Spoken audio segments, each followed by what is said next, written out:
안녕하셨습니까? 백작가TV 시작합니다. 오늘은 그냥 뉴스 한 줄로 넘겨버리면 안 되는 우리의 지갑과 노후, 그리고 국가의 자존심까지 걸린 문제를 다뤄보겠습니다.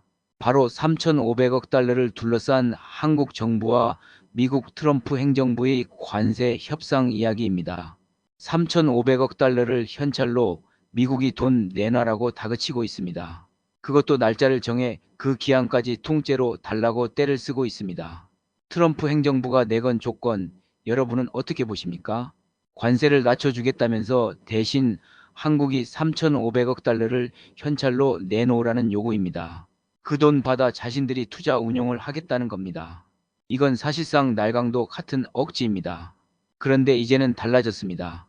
한국 정부가 과거처럼 끌려가지 않고 협상장에서 더 강하게 목소리를 내기 시작했기 때문입니다. 김태영 교수도 지적했듯이 지금은 미국의 일방적인 압박에 휘둘릴 수 없는 국제 정세라는 겁니다. 우리도 분명히 선택할 힘이 있다는 겁니다. 오늘은 이 문제를 세 가지 포인트로 풀어드리겠습니다. 첫째, 3,500억 달러 요구의 본질이 무언가부터 따져봐야 합니다. 미국의 요구는 단순한 협상이 아닙니다. 우리 외환 보유액 전체를 뒤흔드는 위험한 카드입니다. 만약 현금성 자금이 그만큼 빠져나간다면 환율은 요동치고 곧바로 물가 폭등으로 이어집니다. 서울 강서구에 사는 62세 최성수 씨의 사례처럼 수입 농산물 가격이 한 달 만에 15% 오르는 상황은 결코 먼 이야기가 아닙니다. 그런데 정부가 이번에는 달라졌습니다. 예전처럼 울며 겨자 먹기 식으로 합의하지 않고 국익을 지키지 못하는 협상은 없다는 입장으로 맞서고 있습니다. 국민이 뒷받침해줘야 정부도 힘을 얻어 더욱 당당하게 협상할 수 있는 이유가 여기 있습니다. 둘째, 관세 25%를 맞는 게 나을까? 3,500억 달러를 내는 게 나을까도 생각해 봐야 합니다. 미국은 관세 25%를 15%로 낮춰주겠다면서 대신 천문학적인 투자를 요구했습니다.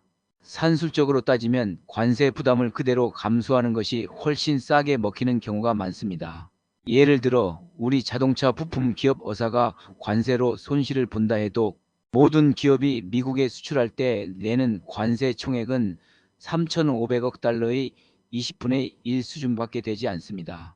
결국 미국이 관세라는 몽둥이를 들고 현금을 내놔라는 식으로 협상장을 흔드는 꼴입니다.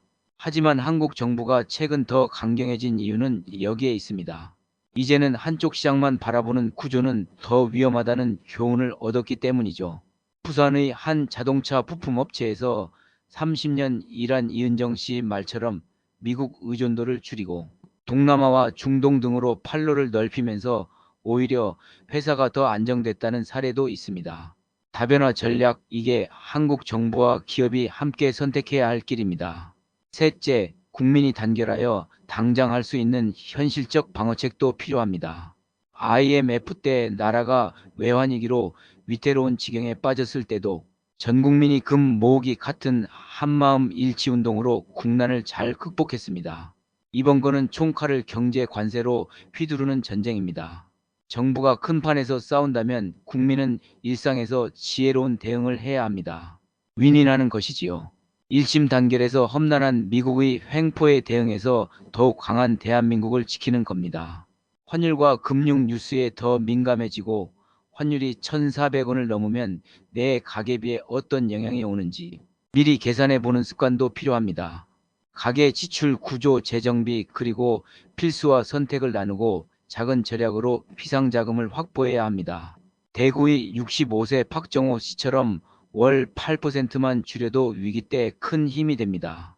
지역 커뮤니티 활용과 신협 지자체, 금융 상담, 시니어 재무안전 교실 같은 프로그램은 실제로 생활비 불안을 줄여주고 있습니다. 재난은 준비된 자에게 가장 적게 상처를 준다. 바로 우리에게 필요한 자세입니다. 위에 얘기한 것을 다시 깔끔하게 정리해 보겠습니다.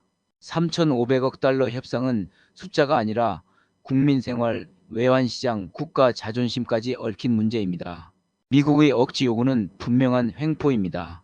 하지만 한국 정부가 이번에 강경해진 이유는 이제는 더 이상 끌려갈 수 없다는 판단 때문입니다. 우리는 어떻게 해야 할까요? 첫째, 냉정하게 산술적 손익을 따져야 하고, 둘째, 다변화 전략으로 미국의 압박을 줄여야 하며, 셋째, 국민 스스로도 생활 방어책을 마련해야 합니다. 작은 샘이 모여 큰 강을 이룬다는 말처럼 국민의 준비와 정부의 단호함이 만나야 비로소 이 위기를 기회로 바꿀 수 있습니다. 국민과 정부가 하나 될 때 미국이나 외국도 한국을 무시하지 못합니다. 세상은 약자에겐 강하고 강자에게는 약한 법이니까요.